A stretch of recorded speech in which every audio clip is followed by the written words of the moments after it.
warahmatullahi wabarakatuh.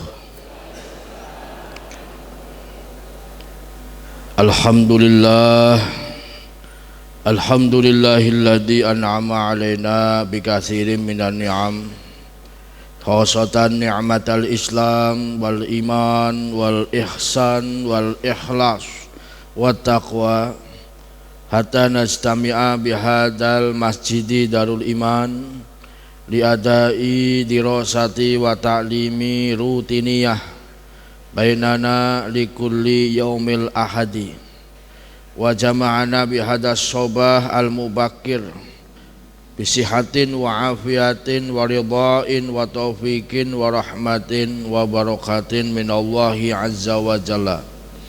Salatan wa salaman ala nabiyyina wa rasulina wa huwa Muhammadun sallallahu alaihi wasallam.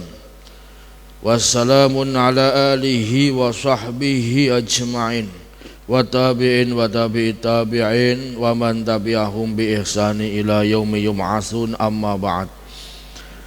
Para bapak, para ibu, jamaah kajian Ahad pagi di Masjid Darul Iman yang insyaallah bismillah ta'ala Allah berikan nikmat kesehatan.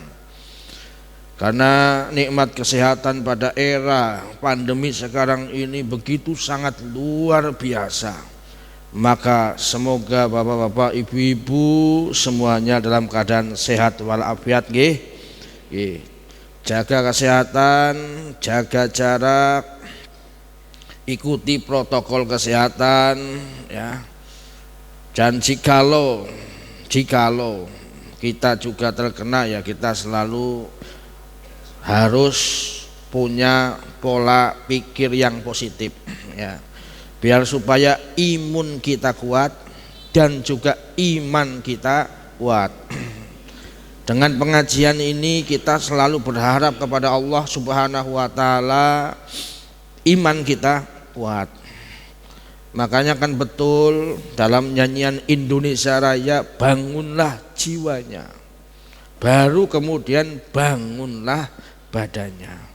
Dengan membangun jiwa dengan cara kita kajian, dengan membangun badan yaitu imun, maka kita harus selalu banyak riyadhah yaitu olahraga ya. Sehingga di era seperti ini panjenengan salamannya begini ya. Makanya kan kadang saya serba salah kalau ada yang ngajak salaman ya. Makanya tadi saya tidak salaman, tinggal say hello, udah biasa deh ya. Karena ya memang eranya sudah seperti ini ya. Ya itu sudah, semoga kita si Allah jauhkan kita dari segala macam mara bahaya. Amin ya robbal alamin. Bapak-bapak, ibu-ibu yang selalu Allah berikan rahmat dan barokah, pada kesempatan pagi hari ini saya akan menyampaikan beberapa hadis Rasulullah Shallallahu Alaihi Wasallam. Hadis ini adalah hadis fi'li ya. Jadi kalau hadis fi'li ini adalah cerita tentang gambaran Rasulullah yang disampaikan oleh para sahabat. Sahabat Rasulullah itu kan macam-macam. Ada adik sepupunya, yaitu sahabat Ali bin Abi Thalib ya, sahabat Ja'far. Nah, ada lagi merupakan saudara sepersusuan atau saudara sepupu tapi ibunya Rasulullah sepersusuan. Nah, cerita ini ya terdapat dalam kitab. Mungkin saja kitab ini menjadi inspirasi ya Mbah Kiai Haji Ahmad Dahlan untuk membuat Persyarikatan Muhammadiyah ya. Nama kitabnya adalah Asy-Syama'ilul Muhammadiyah. Nah, jadi jangan berpikir ono kitab Muhammadiyah. Oh ya, ono ya, tapi ini bukan yang buat Muhammadiyah ya. Atau bisa jadi ketika membaca kitab ini ya, Ahmad Kiai Haji Ahmad Darwis dulu sebelum haji, ya belum berubah menjadi namanya Kiai Haji Ahmad Dahlan, mungkin langsung berubah, kayaknya asik nih kalau namanya Muhammadiyah, artinya pengikut Nabiullah Muhammad Sallallahu Alaihi Wasallam. Ya. Nah, dalam kitab Asy-Syama'il Al-Muhammadiyah, siapakah yang menulis kitab ini? Ya. Nah, ini perlu kita mengenal lebih dalam, ya. Yang menulis kitab Asy-Syama'il Al-Muhammadiyah adalah Imam At-Tirmidzi, Al-Imam Abu Isa Muhammad Saurah At-Tirmidzi, ya. Dia merupakan seorang periwayat hadis, ya. Nah, periwayat hadis dalam ajaran Islam, ya, yang terkenal itu adalah rawatu at-tis'ah atau periwayat yang ke-9. Nama kitabnya digabung dalam satu kesatuan. Nah, jadi kalau dalam istilahnya pemerintah itu omnibus law. Nah, ini yang lagi terkenal. Di omnibus law hadis, ya, namanya Kutubut Tis'ah. Kumpulan hadis-hadis yang digabung dalam satu kitab. Dari kitabnya siapa? Pertama Shahihul Bukhari, ya. Main gampang kan, koyo omnibus law kan begitu. Hukum-hukum dikumpulke, ya. Biar supaya tidak tumpang tindih, ya. Hadis ya ono omnibus law hadis. Nah, pertama Shahihul Bukhari, ya. Yang kedua Sahih Muslim, ya, urutannya ini. Yang ketiga Sunan Abu Dawud, ya. Yang keempat Sunan At-Tirmidzi. Jadi Imam At-Tirmidzi ini adalah merupakan nomor 4 dalam periwayatan hadis, ya. Tirmidzi itu nama apa? Nama tempat. Jadi kalau panjenengan itu, ya, punya anak, punya cucu, ya tidak harus ikut-ikut namanya Tirmidz. Tirmidz itu adalah merupakan nama kota yang ada di daerah Turkmenistan, yaitu Asia Tengah. Nah, nama-nama dijenengi Bukhari. Bukhari itu nama kota. Kalau mau ikut-ikutan, anaknya dinamai Al-Bakalongani, ya. Atau kalau saya asli orang Banyumas, kelahiran Banyumas, Al-Banyumasi, ya. Atau dinamakan dengan di daerah Al-Pekalongani At-Timuri, ya, misalkan gitu, ya. Kadang orang Indonesia kan sering salah kaprah itu, ya. Wah, nama saya mau saya namakan dengan Tirmidzi, Bukhari, kemudian saya namakan anak saya dengan, ya. Jadi banyak sekali periwayat hadis itu mereka adalah berasal dari daerahnya sehingga dinisbatkan namanya dengan daerahnya. Al-Bantani, Nawawi Al-Bantani, ya. Nah, ini banyak, ya. Nama-namanya Tirmidzi termasuk diantaranya. Nomor 4. Yang nomor 5, kitabnya namanya Sunan An-Nasai, ya. Nah, dia dilahirkan di sebuah daerah namanya Nasa, ya. Asia Tengah juga, ya. An-Nasai. Nomor 5. Yang 6 namanya Sunan Ibnu Majah. Jadi nama kitab, ya. Kemudian ini, ya, sebelum ada omnibus law Kutubut Tis'ah, namanya Kutubus Sittah. Nah, yang ketujuh kitab hadisnya adalah Al-Muwatta Imam Malik, ya. Al-Muwatta Imam Malik adalah nama kitab hadis yang dipelajari oleh Imam Syafi'i, yaitu imam madhab, dan menjadi pertama kali kitab hadis yang disusun secara tematis, ya. Itu nama kitabnya adalah Al-Muwatta karya Imam Malik. Imam Malik imam madhab, ya. Jadi imam madhab yang 4 itu, ya, mereka itu, ya, ahli fikih dan juga ahli hadis, ya. Kalau saya cukuplah ahli hadas, nggak apa-apa, ya. Nah, Ini 4, 7. Yang ke-8 namanya kitab Sunan Ahmad. Sunan Ahmad aslina Ahmad bin Hambal. Makanya ada madhab namanya madhab Hambali. Madhab 4, yang pertama adalah madhab Hanafi, yang kedua madhab Maliki, yang ketiga madhab Syafi'i, yang keempat madhab Hambali. Tarjih Muhammadiyah ya, itu ketika berpendapat juga mengambil dari 4 madhab ini berdasarkan pada Al-Quran ya, kemudian sunnah Rasulullah dan juga akwal para sahabat ya. Jangan kemudian biar supaya orang mengenal jadi Muhammadiyah orang bermadhab, yo no madhab yang ngambil ya, lalu dijadikan sebuah kitab ya, namanya kitab dalam hal ini adalah KPT, keputusan menghukum majelis tarjih ya. Nah ini namanya omnibus law-nya Muhammadiyah ngono ya. Nah yang ke-9 kan tadi songo, namanya adalah Sunan Ad-Darimi ya. Makanya digabung dalam satu kitab ya, dan ada kamusnya namanya Al-Mu'jam Al-Mufahros li Al-Fadhi Al-Hadis ya. Nah hanya saja ya, nah kitab Mufahros ini ya, Mufahros ini, nah yang nulis ya, ini yang menjadi kecolongan kita ini ya. Yang nulis kitab ini atau kamus pencarian hadis di dalam ya, kitab ya, yang nulis bukan namanya ustadz yang bernama Muhammad atau namanya Abdullah atau yang berbau-bau Arab atau namanya muhandis lah kira-kira begitu, tapi yang namanya adalah Profesor Dr. Witsing. Nah, orang mana? Witsing ini adalah muridnya Profesor Dr. Senuk Hogronya. Nah, wong endi?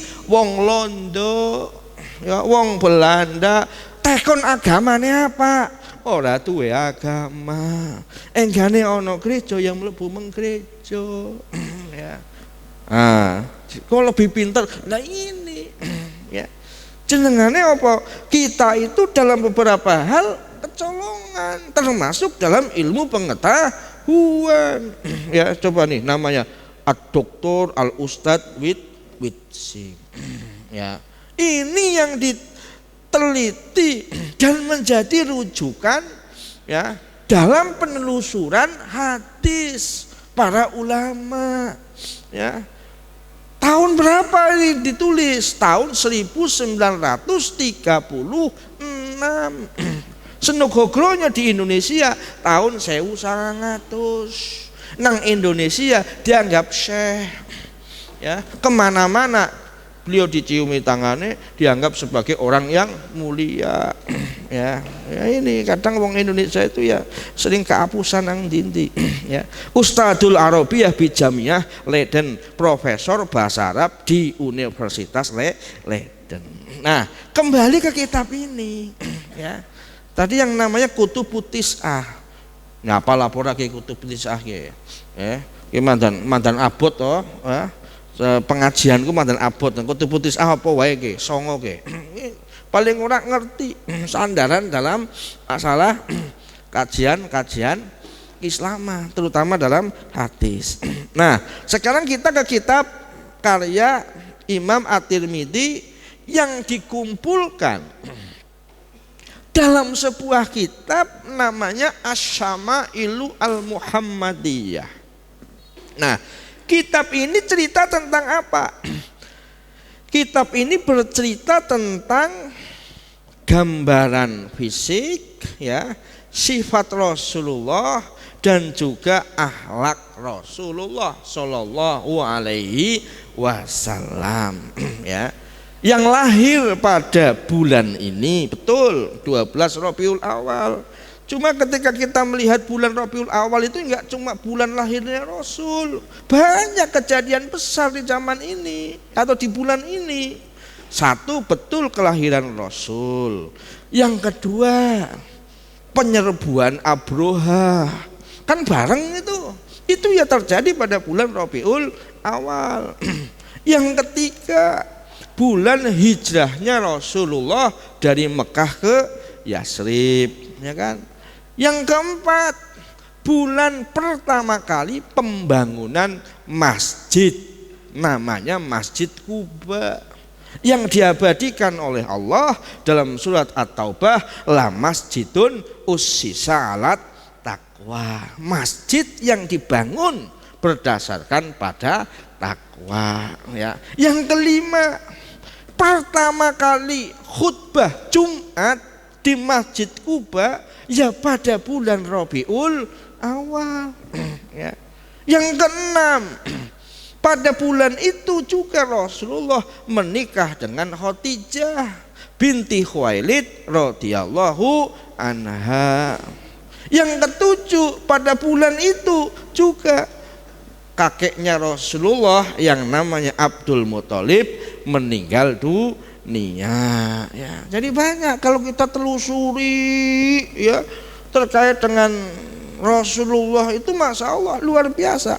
Nah, di sini, ya, Imam At-Tirmidzi, ya, menyampaikan kepada kita bentuknya adalah hadis fi'li. Yang namanya hadis fi'li adalah cerita Rasulullah dari para sahabatnya, bukan ucapannya Rasulullah, ya. Karena yang namanya hadis itu kan bisa dikategorikan dalam beberapa hal, ya. Dari aspek siapa yang meriwayatkan bisa dibagi menjadi hadis qauli, berarti ucapannya Rasul. Ada hadis fi'li, berarti sahabat yang cerita tentang Rasul. Contoh, apa sih kebiasaannya Rasulullah kalau malam? Ya Aisyah, wa qalat Aisyah radhiyallahu anha, ya, kana yakumu indama yasma'uddikah, ya. Rasulullah itu setiap malam pasti bangun tidur untuk melaksanakan sholat qiyamul lail ketika mendengar ayam kokok yang pertama atau suara ayam berkokok. Nah, akhirnya ditafsirkan sama orang-orang Jawa, berarti sunnah Rasulullah ngingu jago. Kan tekan kono akhirnya. Nah, wah, ini berarti jago ini merupakan salah satu makhluk Allah, ya, yang bisa membangunkan orang untuk tidur ketika pada waktu sepertiga malam, ya. Dan ternyata ada hadisnya, ya, bahwa ayam itu makhluk Allah yang punya keistimewaan. Nek lagi wengi-wengi dia mengalami rabun, namanya rabun senja. Mulane nek orang-orang kena penyakit rabun ayam, berarti nek mulai wengi wis remeng-remeng, ora keton, ya. Nek duit tapi tetap keton, ya. Kecuali duit, HP ya ora ketok, apa meneh bojo tetep ora ketok. Sapa sing jenengan niku? Nah, bojone dhewek ora kenal. Sebabnya apa? Kena rabun. Tapi nek dikai duit ijo langsung, oh iki duwite 100.000, sebab warnane abang, padha kenal kabeh. Tapi sing warna coklat 5.000 orang ngerti, ya. Iki jenenge tanda-tanda kena penyakit rabun senja. Nah ini, ya. Nah, ayam jago ini kan, ya, ditafsirkan sama orang-orang Pekalongan itu, berarti termasuk makhluk Allah yang bisa melihat sinar ultraviolet. Nah, malaikat adalah merupakan makhluk Allah yang diciptakan dari cahaya. Cahayanya jenisnya adalah sinar ultraviolet, sehingga ayam itu bisa melihat kehadiran malaikat, tidak bisa melihat kehadiran setan atau iblis. iblis. Maka ketika terjadi kokok malam hari, berarti malaikat sedang turun ke langit dunia. Kan ngono pemahamannya, ya. Nah, ini fisik Rasulullah. Kata Anas bin Malik. Sahabat Anas bin Malik adalah ibundanya namanya Ummu Haram. Ummu Haram adalah saudara sepersusuan dengan ibunda Aminah, ya kan? Aminah adalah ibundanya Rasulullah, ibu kan kandung. Ya, jadi dulu itu orang Arab, ya, setelah ibundanya Rasulullah meninggal, Rasulullah disusukan dengan perempuan namanya Halimah Sa'diyah, ya. Dan yang kedua disusukan kepada Suwaibah. Nah, Suwaibah adalah budaknya Abu Lahab, ya. Jadi wong biyen Bu, ya, itu kalau punya anak itu pasang iklan, ya. Dulu nggak ada koran, ya, tidak ada koran, tidak ada Facebook, tidak ada medsos. Iklannya apa? Rental susu. Nah, bener. Karena Pak disusukan, ya. Jadi kalau zaman sekarang nggak etis loh, kok susu direntalkan? Iya, makanya dulu itu Rasulullah itu menyusu satu dengan Suwaibah, yang kedua dengan Halimah Sa'diyah, ya. Dan ibundanya Rasulullah yang namanya Aminah, asli orang Madinah, ibu susuannya bukan hanya satu, itu bukan hanya ibu kandungnya, tapi juga dengan ibunda yang lain. Nah, saudaranya, ya, itu namanya Ummu Haram. Saudara apa? Saudara sepersusuan.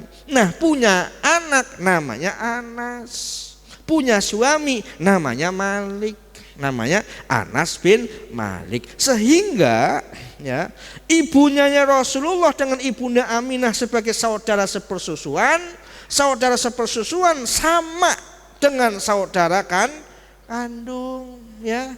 Maka Rasulullah menganggap Anas ketika berada di Madinah dianggap sebagai bukan keponakan, saudara sepupu, tapi sepersusuan. Nang Indonesia ora lazim kaya ngono kuwi, ya. Nah, beliau cerita karena beliau merupakan saudara sepupunya Rasulullah sepersusuan, yang mirip dengan seperti halnya Ali bin Abi Thalib, ya, saudara sepupu, ya. Beliau cerita, karena Rasulullah sallallahu alaihi wasallam laisa bitawilil ba'in wala bil qasiri wala bil abyadil amhaq wala bil adam wala bil ja'ad al qatat wala bis sabti ba'asallahu ala ra'si arba'ina sanatan fa aqama bi Makkah asra sinin wa bil Madinah asra sinin wa tawaffahullah laisa wa laisa fi ra'sihi. Yang artinya bahwa Rasulullah itu, ya, fisiknya Rasulullah ini beliau tidaklah berbadan tinggi, tidak juga berbadan pendek, sedengan. Berarti gambarannya ini kaya dene wong Arab Saudi. Nek wong Arab Saudi itu beda ngambil wong Mesir. Nek wong Mesir awake gede-gede, kumise kandel, tur rada ireng. Sebabe keturunane siji Romawi, keturunane Fir'aun, ya juga keturunane wong Arab. Mulane wong Arab ki ya fisike beda-beda, ya, ora padha. Wong Arab Maroko, ya, ki kopiahe kaya ngene. Jadi nek nyong kopiah kaya ngene, ki udah kopiah Indonesia, ki kopiahe wong Maroko. Wong Tunis, wong Mauritania, ini kopiahe kaya ngene. Lah nyong kopiah kaya ngene sebab mau ngolet kopiah sing ireng ora ketemu. Mulane tak nggo kopiah ngene. Ya ora pamer, janjane ana telu aku nang omah. Ya, ki kopiah wong Tunis, ya. Beda fisiknya pun juga beda. Ya. Orang Arab Saudi, ya, itu tidak gede dhuwur, tidak, ya. Ya seperti panjenengan yang sudah pernah umroh sama haji wis paham lah, ya. Polisi-polisinya kan seperti itu. Kulit beliau tidak terlalu putih dan juga tidak terlalu solatan ya. Rambut beliau tidak terlalu keriting dan juga tidak lurus, berarti ikal ya. Ini yang mensifati sahabat Anas bin Malik. Beliau diutus oleh Allah Subhanahu wa taala pada umur 40 tahun ya, wis ngerti kabeh. Lalu tinggal di Mekah selama 10 tahun ya, 10 tahun nang Mekah ya. Makanya Rasulullah itu makanya kadang dibagi, sekarang itu para ulama itu membagi antara hadis-hadis makiyah. Ini ayat-ayat makiyah kan wis ono hadis-hadis makiyah dan ada juga hadis-hadis madaniyah. Nek hadis-hadis makiyah qoblal hijrah, hadis-hadis madaniyah ba'dal hijrah. Nah, makanya kebanyakan syariat itu datang pada waktu era hadis-hadis madaniyah atau surat-surat madaniyah. Yang namanya surat madaniyah bukan karena berada di Madinah, tapi karena sudah setelah hijrah ya. Seperti halnya firman Allah surat Al-Maidah ayat 3, al-yauma akmaltu lakum dinakum wa atmamtu alaikum nikmati wa raditu lakumul Islam madina. Itu turunnya di mana? Arafah. Arafah itu tempatnya di Mekah. Dinamakan Makiyah bukan, itu Madaniyah. Sebabnya apa? Sudah Rasulullah hijrah. Nah, setelah haji wada, setelah penaklukan Makkah, tidak ada istilah hijrah. Karena hijrah itu ada seketika tidak ada Darul Islam. Ketika Makkah ditaklukkan, wong Islam wis dadi wong Islam kabeh. Ora ana cerita-cerita wong pindah, wong wis dadi cerita aman. Mulane nek zaman saiki ora ono yang namanya ardul hijrah, wis ora ono ya. La hijrota kata Rasulullah ba'dal fathi. Tidak ada negeri hijrah setelah penaklukan Mekah. Hijrah yang sekarang identik dengan al-muhajiru man hajara manahallahu anhu. Orang yang berhijrah dari apa yang dilarang oleh Allah Subhanahu wa taala. Biasanya terjadi pada fenomena artis. Sing artis sing maune biasa, mohon maaf, suka dugem ya, suka mengbar, suka mohon maaf ngoplok ya, tiba-tiba berubah drastis, buka aurat ya, kemudian ya pokoknya begitulah, tiba-tiba langsung ditutupi, langsung kemudian dia minta ngaji ya, atau mungkin aktif di pengajian Darul Iman. Nah ini jangan-jangan banyak orang hijrah ini ya, itu kan. Nah ini namanya hijrah menurut kata Rasulullah, al-muhajiru man hajara ma nahallahu anhu. Karena bulan ini juga bulan hijrahnya Rasulullah. Rasulullah keluar dari Gua Saur ya pada tanggal 2 Rabiul Awal ya. Beliau menyusuri jalur laut sepanjang Madinah ya. Jadi jalur ini laut bukan jalur tengah, panjang sampai sana tanggal 12 Rabiul Awal. Yang pertama kali ngerti Rasulullah sampai ke Madinah adalah seorang Yahudi ya, yang punya pohon kurma tertinggi di Madinah. Lalu memberitahu orang kaum komunitas Khazraj dan Aus yang sudah bersatu menjadi komunitas kaum Ansor pada waktu itu. Nah, ini gambaran sejarah. Nah, kemudian Rasulullah beliau wafat, Allah wafatkan beliau selama 10 tahun di Madinah sekitar 13-an ya. Ya. Riwayat ada yang mengatakan 10 ya. 10 ini maksudnya versinya adalah versi Samsiah ya. Jadi kita perlu ngerti Rasulullah itu meninggal tuh umurnya berapa sih? 63 tahun. Itu kan Komariah ya. Nah, Samsiahnya berapa? Samsiahnya riwayat mengatakan berumur 60 ya. Jadi ada yang mengatakan umur beliau adalah umurnya 60. Sehingga kalau dikatakan di Madinah ya 13 tahun itu hijriyah. Kalau kemudian dikatakan 10 tahun adalah Masehiyah atau penanggalan Masehi. Nah, kemudian dan ada rambut yang beruban pada kepala dan jenggot beliau tidak lebih dari 20 helai. Ternyata ubannya tidak banyak. Ora koyo jamaah kajian Ahad pagi Darul Iman ya. Tapi ya jangan kemudian merasa patah arang. Patah arang itu gara-gara ubannya akeh lalu dicabuti, salah. Rasulullah pun bersabda, latan fitus syaiba, jangan engkau sekali-kali mencabut uban. Kenapa? Fa inna saiba, maka sesungguhnya uban itu bisa menjadi cahaya nanti ketika kita berada di yaumul kiamah. Itu ada hadisnya, itu riwayatnya At-Tirmidzi itu ya.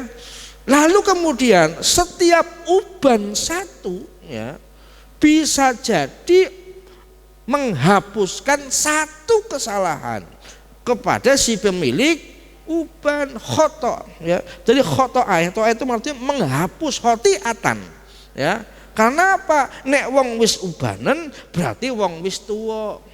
Nek wong wis tuwa mlakune ora mengdengak mengdhuwur, mlakune ora mengkanan tengok kanan tengok kiri. Nek mun wong sepuh mlakune mengisor, ngitung dalan, ngambing ngitung krikil. Nek wong lagi ngitung dalan ngitung krikil, wong lagi nganggur bacanane astagfirullahaladzim, astagfirullahaladzim, mulane dosane setitik.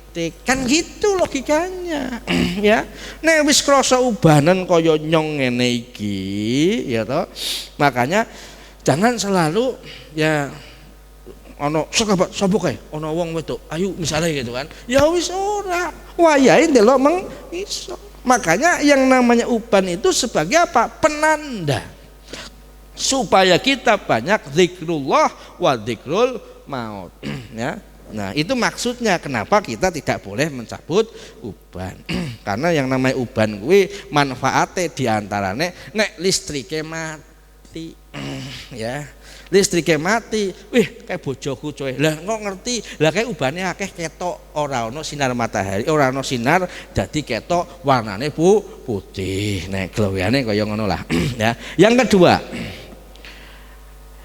ini disifati oleh Ali bin Abi Thalib ya. Ali bin Abi Thalib anak keempat dari Abu Thalib. Kenapa dinamakan Abu Thalib? Apakah nama aslinya Abu Thalib? Bukan. Orang Arab itu suka dengan istilah kunyah. Kunyah itu artinya julukan ya. Misale anakku sing pertama jenengane Ramadan ya. Aku diarani Abu Ramadan sebab nyong duwe anak jenengane Ramadan. Anak pertama. Nah, Abu Thalib ya, anak pertamane jenengane Thalibun. Mulane diarani Abu Thalib. Nama aslinya siapa? Abdul Manaf. Sama dengan nama kakeknya Rasulullah, cenggahnya Rasulullah, yaitu namanya Abdul Manaf. Aku tanginum disit. Bismillahirrahmanirrahim. Nah, jadi orang Arab tuh begitu. Jangan kira-kira tahu nggak Abu Lahab nama aslinya siapa? Abu Lahab itu ya bukan namanya Abu Lahab. Abu Lahab itu nama aslinya adalah Abdus Samas, ya kan? Nah, kemudian Abu Jahal nama aslinya siapa? Umar bin Hakam. Makanya Rasulullah pernah berdoa kepada Allah, Allahumma aslim baina Umaroin. Ya Allah, islamkanlah di antara dua Umar. Yang satu Umar bin Hakam, yang kedua Umar bin Khattab. Allah kabulkan doanya kepada Umar bin Khattab. Nah, Umar bin Hakam ora matine suul khotimah pada waktu perang Badar. Nah, itu Abu Jahal. Abu Jahal punya anak namanya diantaranya Ikrimah. Ikrimah bin Abu Jahal. Apakah anaknya Abu Jahal juga orang kafir? Bukan. Anaknya Ikrimah Abu Jahal meninggal pada waktu perang menghadapi pasukan Romawi dalam keadaan jihad. Makanya ada hadis Rasulullah yang diriwayatkan oleh Ikrimah bin Abi Jahlin, ya. Jadi ora kadang wong tuane dhewek bejujak, awake dhewe ya belum tentu bejujak. Ya. Mulanya kata sahabat Ali bin Abi Thalib mengatakan lesal fata man qala hadza huwa abi walakinnal fata man qala ha huwa dza. Ini pepatah Arab ini. Bukanlah seorang pemuda yang mengatakan ini loh bapakku, ya. Bapakku dadi camat, ya, calon mati misalnya kan. Bapakku dadi lurah, enggak, ya. Bapakku orang hebat, enggak penting. Tapi seorang pemuda yang mengatakan inilah aku. Ya, ini sahabat Ali luar biasa. Nah, sahabat Ali, ya, beliau punya saudara namanya Thalibun, ya, dan sahabat Ali merupakan adik sepupu Rasulullah. Beliau bercerita tentang Rasulullah, qala lam yakun bitawil al mumahhid wala bil qasiril mutaraddid. Rasulullah itu merupakan sosok yang berperawakan tidak terlalu tinggi, redaksinya hampir sama, tidak terlalu pendek. Orang yang berperawakan sedang-sedang saja, ya. Rambutnya tidak kaku dan juga tidak keriting, berarti ikal. Nah, kemudian Rasulullah itu rambutnya lebat, ya, walam yakul bil ja'in al qatat kana ja' dan rajulan walam yakun bil mutoham wala bil mukalsam wa kana fil wajhi tadwirun abyad musrabun ad'ajul ainain. Ya, bahwasanya Rasulullah rambutnya lebat, ora lemu dan juga tidak kurus, berarti ora kaya nyong. Nah, aku ini termasuk ya jere lemu apa kurus saya Pak, ya, lemu, tidak lemu dan juga tidak kurus. Mungkin seperti Pak Robin, ya. Pak Robin ini lemu ya ora, gering ya ora. Nah, ini sedang-sedang saja deh, ya. Nah, lalu kemudian Rasulullah ini bulu matanya panjang, kedua biji matanya sangat hitam, ya. Kemudian persendiannya yang pokok itu besar, bahunya bidang, bulu dadanya lembut, tidak ada bulu-bulu di badannya, telapak kakinya tebal, jika berjalan seakan-akan sedang berjalan di jalanan yang menurun, tegak. Ya, berarti di sini digambarkan sebagai orang yang ganteng. Ya, sebab ada, masya Allah, digambarkan dengan begitu sangat rupawan. Ini ceritanya sahabat Ali bin Abi Thalib. Ya, ini fisik saja. Ya, telapak kakinya tebal, sebab kenapa? Sebab sering tahajud, sebab sering sholat. Makanya dalam hadis dikatakan wa kana Rasulullah yatawarromat qodamahu, kedua telapak kakinya bengkak. Loh, kenapa? Sebab akeh ngibadah. Kemudian ditanya, buat apa capek-capek ngibadah ya Rasulullah? Rasulullah menjawab, alastu sakiron, apa enggak oleh aku dadi wong sing bersyukur kepada Allah. Sebab apa? Sebab sudah dijamin masuk surga. Nah, ini kan gambaran Rasulullah. Nah, kemudian Rasulullah ini beliau merupakan sosok yang menoleh seluruh badannya ketika dia menoleh. Jadi nek noleh, nah, noleh itu enggak cuma begini, tapi badannya juga ikut noleh. Nah, ini Rasulullah. Di antara kedua bahunya ada stempel kenabian, yaitu stempel bahwa beliau menjadi seorang nabi. Jadi ada katfaihi, ada khotaman nubuwah wa huwa khotamun nabiyin. Jadi ini yang dilihat sama pendeta Buhairah. pada waktu Rasulullah diajak pamannya si Abu Thalib ini atau Abdul Manaf ini ke Syam. Di sana nginep di sebuah biara, yang di samping biara ada gereja, bertemu dengan pendeta Buhairah, ya. Lalu kemudian si Muhammad kecil dia tidak ikut dalam jamuan makan malam dengan pendeta Bahirah. Pendeta Bahirah pada waktu itu dia minta si kafilah ini untuk datang ke biaranya. Sebabnya kenapa? Dia ngamati. Setiap kali perjalanan di atasnya awannya ngikut. Ya. Ketika istirahat di sebuah pohon yang sekarang dikatakan sebagai syajarah mubarakah, itu juga awan itu ngikut. Ya, ini cita-cita ini sahih semua, ya, bukan cita-cita mitos. Lalu kemudian setelah itu ditanya, mana keponakanmu? Loh, saya nggak punya keponakan. Itu yang datang itu anak saya. Nggak mungkin. Dalam Injil itu nggak ada. Muhammad itu punya ayah, nggak punya ayah, nggak punya ibu. Lalu dipangku. Ternyata di sininya ada stempel kenabian. Nah, ini yang diceritakan juga oleh sahabat Ali bin Abi Thalib. Ajwadun nas kafan wa asrahuhum sodron wa asdaqun nas lahjatan. Dan Rasulullah ini paling jujur bicaranya, ya, yang lembut perengainya, yang paling mulia pergaulannya. Siapapun yang tiba-tiba memandangnya tentu menaruh hormat kepadanya. Siapa yang bergaul dengan Rasulullah tentu ia akan mencintainya, ya. Aku tidak pernah melihat ada orang yang seperti Rasulullah sesudahnya, sebelum dan sesudahnya. Kata siapa? Kata sahabat Ali bin Abi Thalib, lam ara qablahu wala ba'dahu. Jadi ini gambaran yang terdapat dalam kitab Asy-Syama'il Al-Muhammadiyah. Jadi kira-kira para penyair-penyair yang ada sekarang itu, ya, seperti yang disebutkan dalam Al-Barzanji itu sama Al-Burdah itu, yang mengadopsinya dari kitab ini, ya.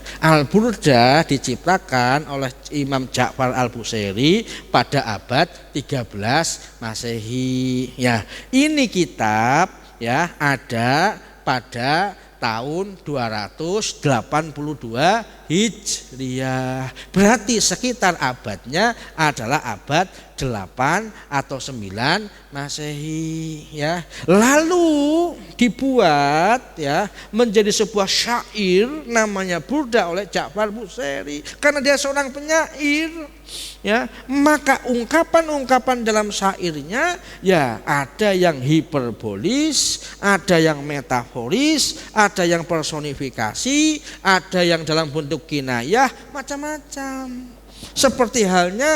Seperti halnya dulu saya waktu masih muda, ya, menggambarkan cinta saya kepada calon istri saya dengan kalimat-kalimat misalkan, oh calon istriku, engkau begitu sangat cantik, seandainya aku menikah denganmu, aku akan bulan madu di langit yang biru. Temenan apa ora? Ya ora. Namanya juga cinta. Ketika aku melihat fotomu, seakan-akan engkau hadir dalam hidupku. Bahkan ketika aku sebut namamu, engkau seakan-akan ada berada di depanku. Tenenanan ngarepku apa ora? Ora. Itu namanya gambaran orang cinta. Namanya cinta dalam bahasa Arab. Ada bahasa Arab ya hubun, ada wadun, ada mustakun atau musawwakun. Nek hubun cinta, cinta Allah, cinta Rasul, cinta kepada semua orang. Atau wadun cinta suami kepada istri, istri kepada suami sampai roh atau mati meninggalkannya berduanya, atau sampai ruh memisahkan keduanya. Makanya dalam istilah nikah ada istilah mawaddah. Itu cinta sampai mati, bukan cinta fisik. Nek cinta fisik jenengan ki mohon maaf Bu, wis ora ayu, bapak-bapak ki wis orang ganteng.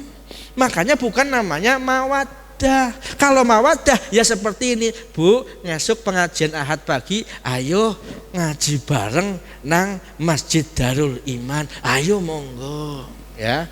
Nah, ini namanya mawaddah. Namanya apa? Cinta. Ayo, ya wis arep tuku sarapan sih boten teng mriku wonten sarapane. Alhamdulillah. Itu namanya apa? Mawaddah. Yang ketiga, ini musawwak, cinta yang begitu sangat luar biasa. Ya, cintanya itu tadi cinta mati lah, istilah kata itu ya. Ya. Pokoknya menggambarkan aspek cintanya. Penyair itu begitu, ya. Makanya nggak usah, wah gue bener apa ora. Ya kadang namanya juga bahasanya hiperbolis, ya. Bahasa hiperbolis itu masuk dalam kajian ilmu balaghah. Dalam ilmu balaghah itu kan begitu, anta kal asadi fis saja'ah.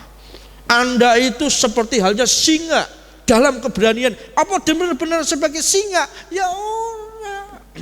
Ya. Makanya ini yang dinamakan dengan aspek cinta yang digambarkan dalam bentuk syair, ya. Jadi itu syair, ya. Burdah berjanji itu syair. Kalau burdah ada pada abad 13 Masehi yang pada era kekhalifahan turun Shah. Dinastinya namanya Ayyubiyah, keturunan dari Salahuddin Al-Ayyubi, pahlawan perang salib. Kan gitu. Al-Barzanji pada abad 16. Pada abad 16 ketika kolonialisme barat menyerbu negara-negara yang mayoritas miskin dan muslim. Ya, mungkin itu sebagai ungkapan rasa cinta kepada Rasulullah. Nah, itu semua kadang diambil dari kitab Asy-Syama'il Al-Muhammadiyah, dan ada juga yang tidak diambil sebagai bentuk tadi ekspresi tentang kecintaan. Ya padha bae kaya ya mau yang saya ceritakan basa wis nikah. Ungkapanku kaya ngono apa ora? Ora. Ya. Basa wis kawin, apakah istrimu itu alah saiki wis siji lemu ya toh, loro mambu, telu ngentutan. Wis ora pas pokoknya wis ya. Tapi nek ketika tembe anyaran yang ngono kuwi ya. Jadi itulah gambaran, namanya gambaran sastra. Jadi kita perlu melihat dari segala macam bentuk aspek. Nah, ini contoh lagi hadis. Ini ngatos jam 7 Pak. Nah, satu lagi hadis ya. Pakai jam 7 monggo kalau ada pertanyaan, kalau enggak ya enggak apa-apa. Nah, ini contoh hadis. Kalau dari aspek fikih ya, ini enggak pas. Nah, tapi itulah gambaran Rasul ya. Jadi ketika kuntu qaidan ma'an Nabi sallallahu alaihi wasallam, ketika kami duduk-duduk bersama Rasulullah, duduk-duduk lagi cara pasane wong Pekalongan samroh. Ya samer cara wong Kalongane.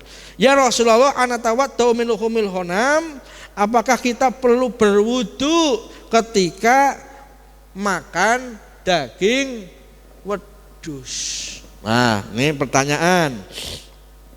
Nek awake dewek dahar Bu, maam Bu, ya. Engko terus bar kuwi adzan, jenengan kudu wudu meneh apa ora wis? Ya. Mangan misalnya daging wedhus. Ya, bar mangan daging wedhus wudu apa ora? Ya, secara fikih ora. Tapi kata Rasulullah di sini ya, apa yang beliau sampaikan, maka siapapun yang makan daging onta ya, siapapun yang makan daging wedhus maka harus wudu nek arep salat. Lu kenapa? Kasus. Ada kasuistik.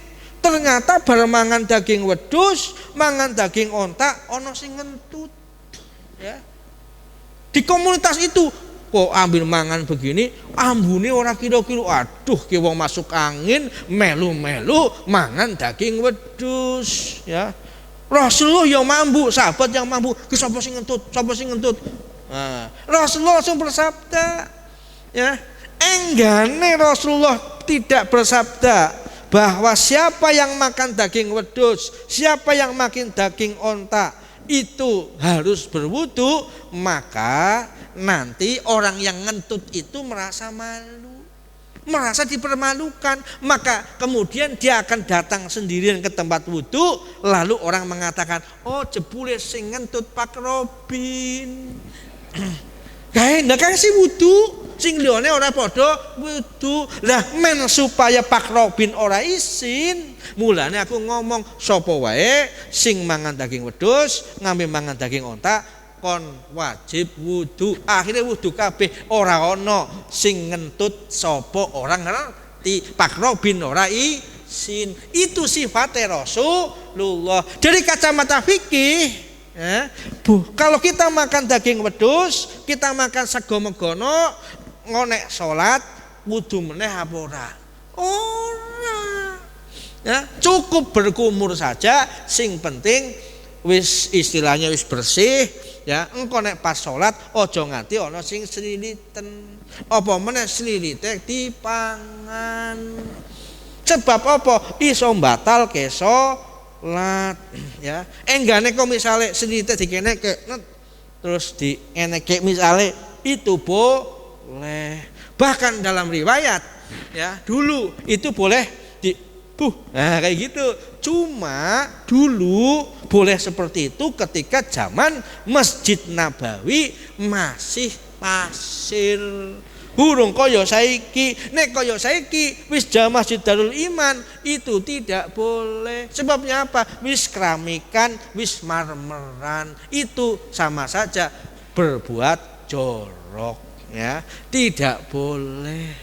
Ya, jadi kita itulah menyikapi hadis Rasulullah itu juga melihat pada asbabul wurud, ya, apa yang terjadi. Nah, begitu Bapak-bapak, Ibu-ibu yang saya hormati, ya, terkait dengan Rasulullah yang mempunyai banyak beberapa sifat, ya, banyak beberapa akhlak, ya, dan diceritakan oleh beliau sendiri dan juga diceritakan oleh para sahabat, ya, diantaranya adalah Anas bin Malik dan juga Ali bin Abi Thalib, ya.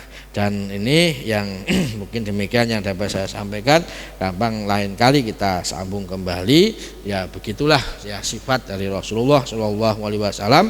Kita melihat Rasulullah itu dari berbagai macam perspektif, ya, dari berbagai macam sudut, ya. Jadi biar supaya ketika kita memahaminya Rasulullah itu bukan pemahaman secara sepihak, karena ada situasi kondisi yang mencakupinya, yang melingkupinya pada waktu itu. Monggo kalau ada pertinyiin, nah kalau ada, kalau tidak ada ya tidak apa-apa.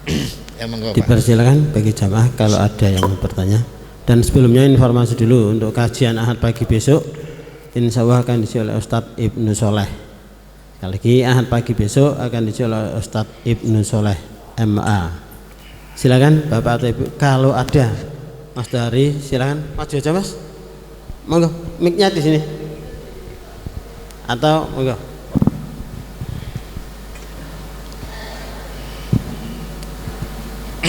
Masih. Assalamualaikum warahmatullahi wabarakatuh. Waalaikumsalam warahmatullahi wabarakatuh. Kami ingin menanyakan tentang kebenaran kelahiran, hari kelahiran Nabi Muhammad SAW, Pak.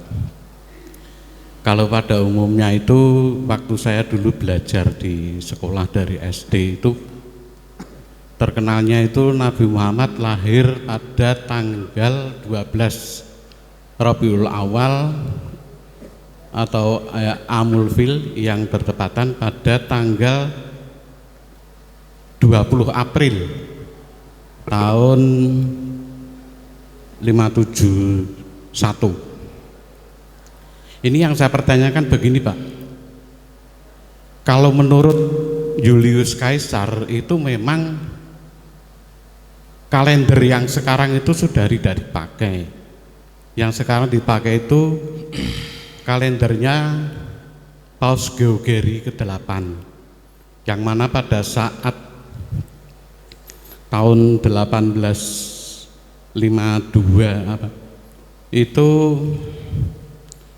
dirubah pada tanggal 4 Oktober menjadi tanggal 11 Oktober. Lah itu sampai sekarang maka dikatakan tahun Masehi. Kalau Julius Kaisar itu bukan disebut tahun Masehi karena waktu itu Nabi Isa belum lahir. Lah itu setelah saya teliti saya lihat itu kok yang benar itu tahun 573 tepat pada tanggal 12 April atau 12 Rabiul Awal. Lah yang dimaksud itu saya gini, apakah Abroha itu ya, peristiwa Abroha itu kan kelahirannya Nabi Muhammad itu setelah itu, berarti 3 tahun. Jadi 571 itu kejadiannya Abroha, lah 573 itu Rasulullah lahir, dan itu tepat pada tanggal 12 Rabiul Awal atau tanggal 12 April tahun 573. Terima kasih. Assalamualaikum warahmatullahi wabarakatuh. Waalaikumsalam warahmatullahi wabarakatuh. Atau ada yang lain, ibu-ibu? Biasanya ibu-ibu ini kalau di depan majelis nggak mau nanya, kalau di belakang suka curhat. Nah, biasanya banyak yang curhat belakang.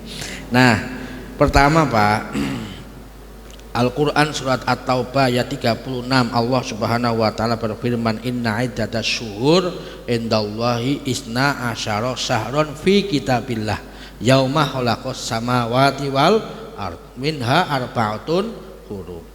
Ya, bahwa di sisi Allah itu ada 12 bulan semenjak Allah ciptakan langit dan bumi. Nah, di antara 12 bulan itu ada 4 bulan yang dianggap bulan yang suci. Ya. Dalam hadis diterjemahkan salah sumutawaliyat, ya, yang satu berturutan, yang satu tidak, namanya bulan Rajab. Nah, 12 bulan yang dimaksud adalah bulan Muharram, bulan Syawal, bulan Rabiul Awal, bulan Rabiul Akhir, kemudian bulan apa? Jumadil Awal, kemudian Jumadil Akhir, kemudian Rajab, kan? Kemudian apa lagi? Sya'ban, Ramadan, Syawal, Dzulqa'dah sampai Dzulhijjah. Nah, yang diakui oleh sistem Al-Qur'an adalah bulan-bulan Qamariyah yang kita sekarang kenal dengan bulan-bulan Qamariyah. Kenapa? Karena standarnya menggunakan peredaran bulan. Nah, jadi penanggalan paling tua adalah penanggalan Qamariyah berdasarkan peredaran bulan. Yang namanya peredaran bulan itu umurnya maksimal 30, kebanyakan 29. Nek PNS ki seneng, nek gajian mengikuti standar Qamariyah. Sebabnya apa? Umurnya kurang 30, tur kebanyakan 29. Nek penanggalannya pakai Masehi ngene repot. Tanggalnya 30 tur dino Jumat. Ya, 1 minggu Senin tanggal 1 tanggal 2 gajiane dino Senin. Senin metune sore. Ya, repot. Nah, kemudian penanggalan itu tidak berkembang, ya, baru berkembang, yang paling berkembang pada era zaman Rasulullah justru penanggalannya orang Cina yang sekarang dinamakan dengan hari raya Imlek. Imlek itu umurnya sudah ribuan tahun sebelum adanya Masehi, ya, termasuk penanggalan India. Nah, kemudian di era atau beberapa abad sebelumnya sudah ada penanggalan Masehi. Betul, yang pertama kali mengproklamirkan penanggalan Masehi adalah Julius Kaisar. Julius Kaisar ini merupakan salah satu khalifah, bukan khalifah kita, raja yang ada di daerah Romawi. Tetapi kemudian penanggalannya Julius Kaisar ini di-cancel. Ya, pada waktu itu Julius Kaisar itu penanggalannya cuma 11 bulan Pak. Di-cancel oleh siapa? Oleh Kaisar Auguste. Ya, makanya ada bulan namanya bulan Agustus. Sebagai seorang raja, dia punya hak untuk menambah bulan. Ya kudu ono namaku toh. Seandainya itu rajanya saya, bukan nanti juga ada bulan muhandis. Ayo, ya. Nah, ini ada. Nah, kemudian ternyata setelah ditambah menjadi 12 bulan berdasarkan kalender matahari atau lunar apa sonar itu ya. Ya.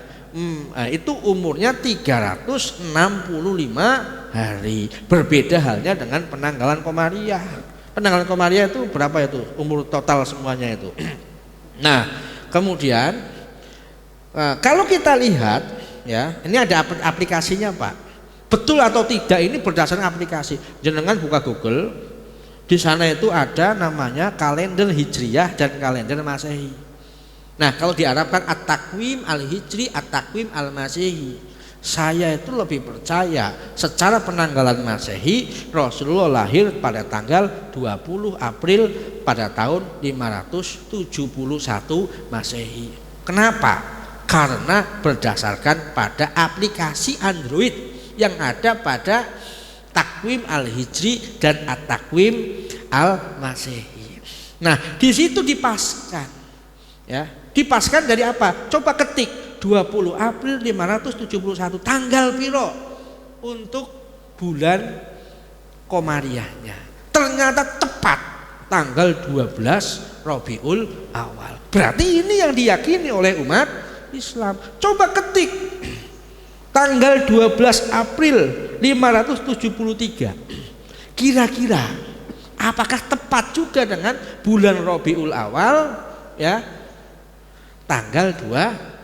Coba dengan di aplikasi itu ya, ini untuk membetulkan dan untuk meyakinkan ya bahwa sekarang kan penanggalan itu sudah bisa diketahui melalui aplikasi ini, sehingga saya tuh ngerti Pak Robin ini kelahirannya pada tanggal berapa ya, tanggalnya Komariah, tanggalnya Samsiah, terus nek Jawane Paing Kliwon Wage opo-opo jame jam piro. Nah, ngerti saiki. Mulane dukun-dukun kae duwe aplikasi ngono. Jenengan lahirnya Kemis Kliwon. Kemis Kliwon ki berarti wonge sifatnya ngene-ngene maca. Ya. Tukang kono-kono ki duduk maca no aplikasi ini nang kene, ya. Jadi sekarang udah mudah, Pak. Saya itu sering begitu. Ingin membuktikan bahwa betul enggak Rasulullah ini lahir tanggal 12 Rabiul Awal ya, untuk membuktikan betul enggak saya sinkronkan dengan 20 April tahun 571 Masehi. Ternyata itu lebih sinkron, Pak. Ya, saya cek itu berdasarkan pada aspek takwim ya, At-Takwim Al-Hijri dan At-Takwim Al-Asyamsi atau Samsiyah. Nah, kemudian yang namanya kelahiran Rasulullah ya pada tahun gajah memang tahunnya tidak disebutkan. Apakah tepat pada hari itu? Ya, Rasul lahir. Ini Imam Abu Ishaq sejarawan, Imam At-Tabari ya menyatakan berbeda pendapat. Ya, beda pendapatnya gimana? Pada hari penyerbuan itu betulkah? Belum tentu. Ya. Pada hari penyerbuan itu langsung keluar. Bisa jadi penyerbuannya sekarang lahirnya ngesuk meneh. Bisa jadi. Kalau itu saya setuju. Ya. Jadi bukan hari tepat. Nah, yang namanya proses penyerbuan itu kan harus melalui sebuah proses, Pak. Ya. Proses penyerbuan zaman biyen kan beda sama zaman siki. Ki posisinya ini Abroha pada waktu nyerbu Mekah, ya. Kan belum tekan Mekah itu, belum tekan Ka'bah, hanya berjarak sekitar 20 meter ya. Nah, kalau itu terjadi pada waktu itu, kan begitu repotnya Abdul Muthalib mikir penyerbuan Abroha, mikir kelahiran cucunya ya, repotnya luar biasa. Nah, ini para sejarawan berbeda pendapat. Ya, ada yang mengatakan itulah Yaumul Maulid persis, ada yang mengatakan pada masa lagi gegere Abroha nyerbu Mekah. Nah, ono meneh lagi gegere PKI misalnya tahun piro kowe?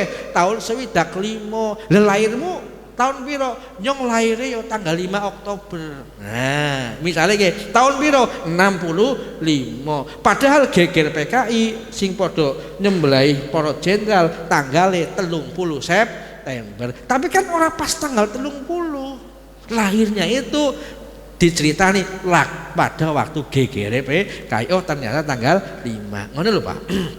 Jadi kalau dalam pemahaman para sejarawan itu banyak kan berbeda pendapat terkait dengan itu. Ya, makanya jangan nanti cek ya 12 April 573 apakah sesuai ya dengan penanggalan dalam hijriahnya ya. Karena untuk tahun itu tahunnya tidak ada ya, belum ada, tapi paling tidak bulannya ya. Nanti cek di Google ya, zaman sekarang ini udah bisa langsung dengan menggunakan aplikasi ya. Mungkin ngaten yang dapat saya sampaikan, maka sakit lanjut tanya jawab mawon nggih. Masalahnya niki kathah sing dereng sarapan ya, sama dengan saya ya, kira-kira begitu ya. Ini terkait dengan masalah pemahaman sejarah. Saya senang kalau dalam pemahaman sejarah ya. Dan insya Allah kita lanjut bisa sambil sarapan sareng-sareng Pak ya. Karena waktu sudah jam 7.15 menit. Monggo kita tutup kajian kita pada pagi hari ini dengan sama-sama membaca doa kafaratul majlis. Subhanakallahumma wa bihamdika asyhadu alla ilaha illa anta astaghfiruka wa atubu ilaik. Aku liqouli hada astaghfirullah, nasrum minallah wa fathun qarib. Billahi taufiq wal hidayah. Wassalamualaikum warahmatullahi wabarakatuh.